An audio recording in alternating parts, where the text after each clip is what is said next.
नमस्कार दोस्तों, स्वागत है आपका सारथी क्लासेस के यूट्यूब चैनल पे। हमने पिछले वीडियो में संविधान निर्माण के बारे में पढ़ा था थोड़ा सा, और आज उसे हम कंप्लीट पढ़ेंगे। सबसे पहले आपको मैं एक बार क्विक रिवीजन कराना चाहूंगा कि हमने पिछली क्लासेस में, पिछले वीडियोज में क्या क्या चीजें देखा था संविधान निर्माण के बारे में। हमने देखा था कि संविधान सभा का गठन जो होता है वो कैसे होता है, और संविधान सभा जो था वो किस योजना के तहत बना था, उसमें कितने सदस्य थे। इसके अलावा अगर मैं बात कर लूं तो हमने पढ़ा था कि कुल सदस्यों की संख्या कितनी थी, जो कि 389 थी। और हमने पहली बैठक, अस्थायी अध्यक्ष, अस्थायी अध्यक्ष, उपाध्यक्ष और संवैधानिक सलाहकार, इन सभी के बारे में पढ़ा था। फिर प्रारूप समिति के बारे में भी हम पढ़ चुके हैं ऑलरेडी। और आगे संविधान की प्रमुख विशेषताएं हम लोग पढ़ रहे थे, जिसमें हमने देखा था कि संविधान जो है हमारा भारत का, वो सबसे लंबा लिखित संविधान है।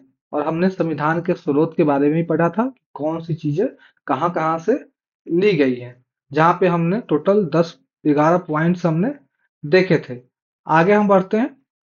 आपका आता है संविधान की प्रस्तावना। संविधान की प्रस्तावना जो है, इसे संविधान का परिचय पत्र कहा जाता है। संविधान की प्रस्तावना को संविधान का परिचय पत्र कहा जाता है। आप इसे आइडेंटिटी कार्ड कह सकते हैं। ये आप ये चीजें याद रखेंगे, ये क्वेश्चन आपसे डायरेक्ट पूछे जाते हैं। यह संविधान का ही भाग है। आगे आपका आता है कि जब आप कॉन्स्टिट्यूशन, जो अपना संविधान है, जब उसमें फर्स्ट पेज पे जाएंगे तो उस पे आपको लिखा मिलेगा, संपूर्ण प्रभुत्व संपन्न समाजवादी पंथ निरपेक्ष लोकतंत्रात्मक गणराज्य।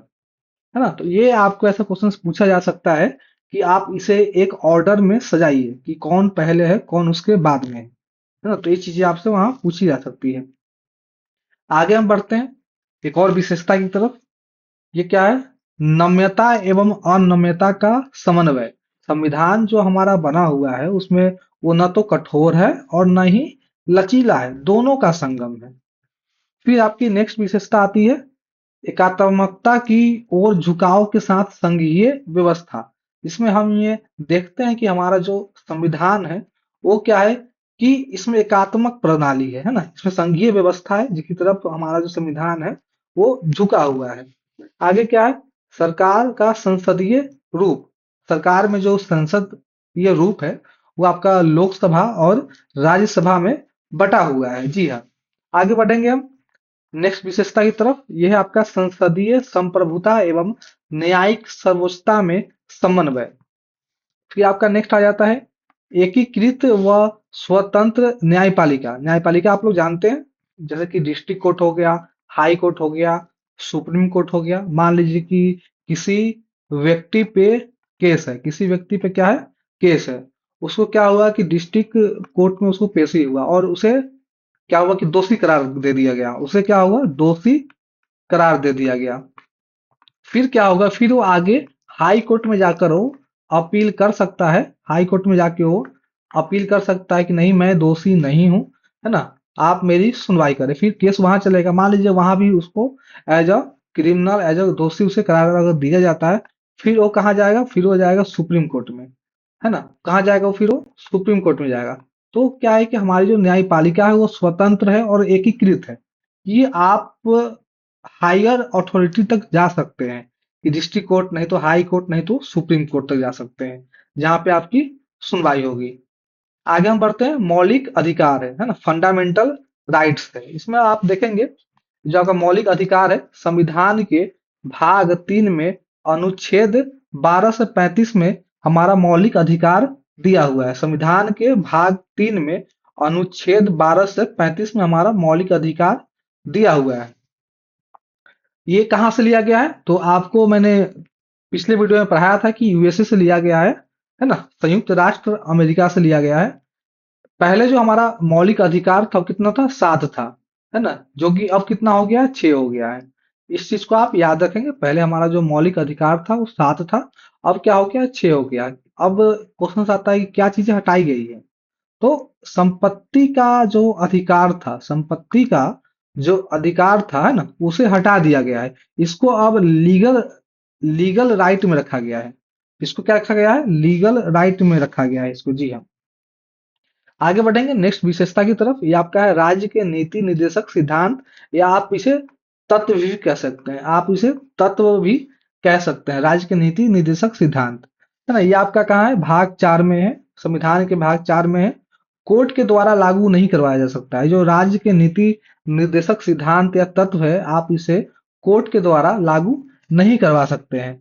आगे हम बढ़ेंगे मौलिक कर्तव्य की तरफ। मौलिक कर्तव्य जो है आपका एक फंडामेंटल ड्यूटीज है ना। ये फंडामेंटल राइट्स से हटके है, ये आपका फंडामेंटल ड्यूटीज है। ये कहाँ से लिया गया है, तो ये आपका रूस से लिया गया है। कहाँ से लिया गया है, रूस से लिया गया है। ये आपका संविधान के भाग 4 के ए में है। ध्यान देने योग्य बात है कि ये आपका कहाँ है, संविधान के भाग 4 के ए में है। जी हाँ। और अनुच्छेद की अगर मैं बात करूं तो अनुच्छेद आपका 51 का ए है, या 51 का ऑल भी लिखा रहता है। पहले कितने थे, पहले ये 10 थे। पहले कितने थे, 10 थे, अब ये बढ़कर 11 हो गए हैं। इस चीज पे भी आप गौर करेंगे। नेक्स्ट क्या है, हमारा जो देश है ये एक धर्मनिरपेक्ष राज्य है। हमारा जो देश है एक धर्मनिरपेक्ष देश है, जहां पे किसी भी धर्म को वरीयता नहीं दी गई है ना। सभी धर्म को एक समान इक्वली रखा गया है। जी हाँ। फिर आगे आता है सार्वभौम वयस्क मताधिकार। क्या आता है, सार्वभौम वयस्क मताधिकार, जिसमें कि सभी को मत देने का अधिकार है।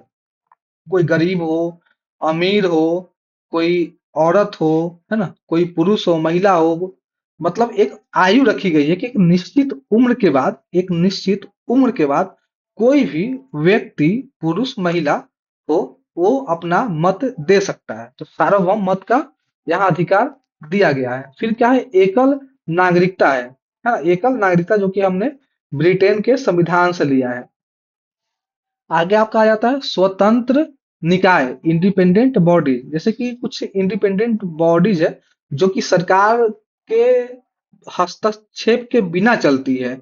जैसे कि ईसीआई हो गया आपका, election commission of India, Bharat निर्वाचन आयोग। जितने भी हमारे देश, हमारे राज्य में चुनाव होते हैं, ये इसी के अंतर्गत होता है।